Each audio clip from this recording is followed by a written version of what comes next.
संसदेच्या पावसाळी अधिवेशनाचं सूप अखेर वाजलंय। लोकसभा आणि राज्यसभेचं कामकाज अखेर संपलंय।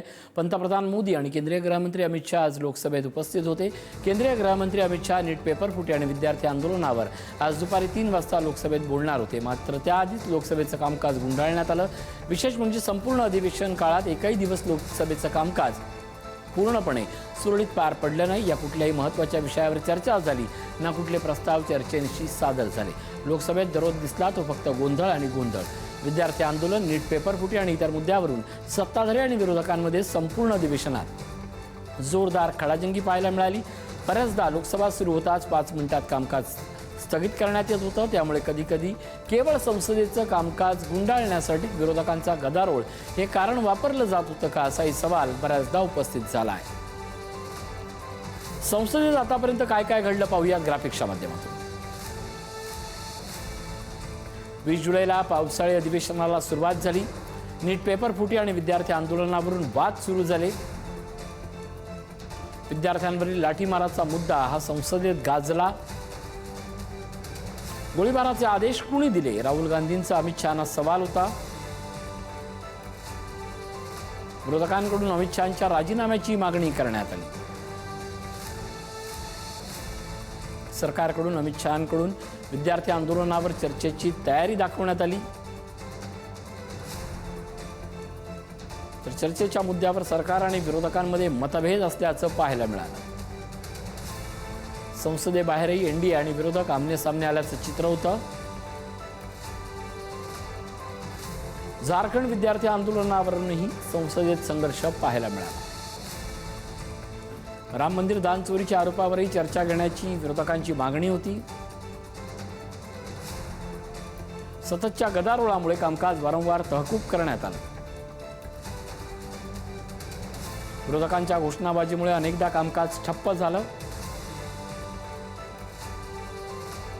गदारोळातही अनेक महत्त्वाची विधेयकं मंजूर करण्यात आली।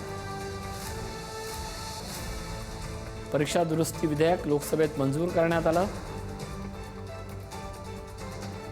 पेपरफुटी विरोधात कठोर शिक्षेची तरतूदही करण्यात आली।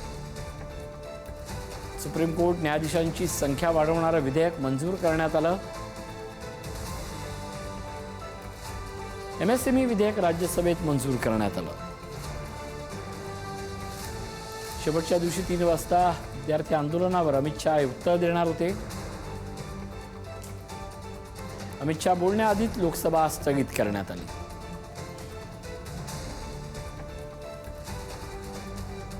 मोठी बातमी येते उत्तराखंडमध्ये काँग्रेस अध्यक्ष मल्लिकार्जुन खरगे यांच्या सभेनंतर शुद्धीकरण करण्यात आल्याच्या आरोपावरून राज्यसभेत जोरदार चर्चा झाली।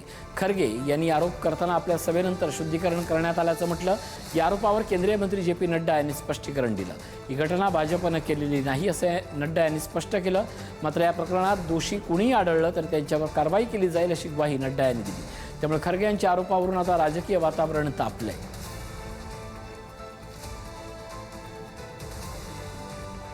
बीच में रामलीला मैदान में रामलीला स्टेज पे भाषण किया और लाखों लोग वहां पर थे। उस वक्त मैंने किसी समाज का, किसी धर्म का नाम नहीं लिया। सिर्फ मैं लोगों के समस्याओं को वहां पर बताया। लेकिन मेरे स्पीच होने के बाद कल वो लोग, बीजेपी के लोग सब मिलके हवन करके उस स्टेज का शुद्धिकरण करने का काम किए हैं। ये you might have read in the newspaper. This is the way in democracy. How you are protecting the constitution. That too, I am a leader of opposition. माननीय खरगे जी ने कहा है, ये सच में बहुत ही दुखदाई विषय है और ये दुखदाई सिर्फ कांग्रेस पार्टी के लिए नहीं, ये दुखदाई हम सब के लिए है।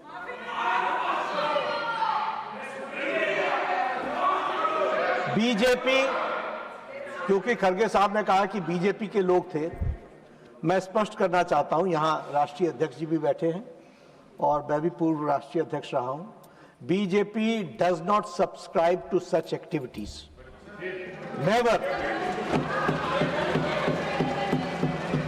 लेकिन आपने कहा है हम इसकी तहकीकात भी करेंगे। राहुल गांधींवरील निशिकांत दुबे यांच्या टीकेवरून राजकीय वाद पेटलाय। राहुल गांधींच्या डोक्यात जिन्नांची आत्मा असून जिन्नांचे खरे वारसदार राहुल गांधी आहेत अशी बोचरी टीका दुबे यांनी केली। त्यावर काँग्रेस नेते विजय वडेट्टीवार यांनी पलटवार केलाय। नैतिकतेवर बोलण्याची दुबेंची लायकी नाही, त्यांच्यात संस्कार आणि संस्कृती नाही अशा शब्दात वडेट्टीवार यांनी निशाणा साधला। त्यामुळे राहुल गांधींवरील टीकेवरून आता भाजप आणि काँग्रेसमध्ये आरोप प्रत्यारोप रंगले आहेत।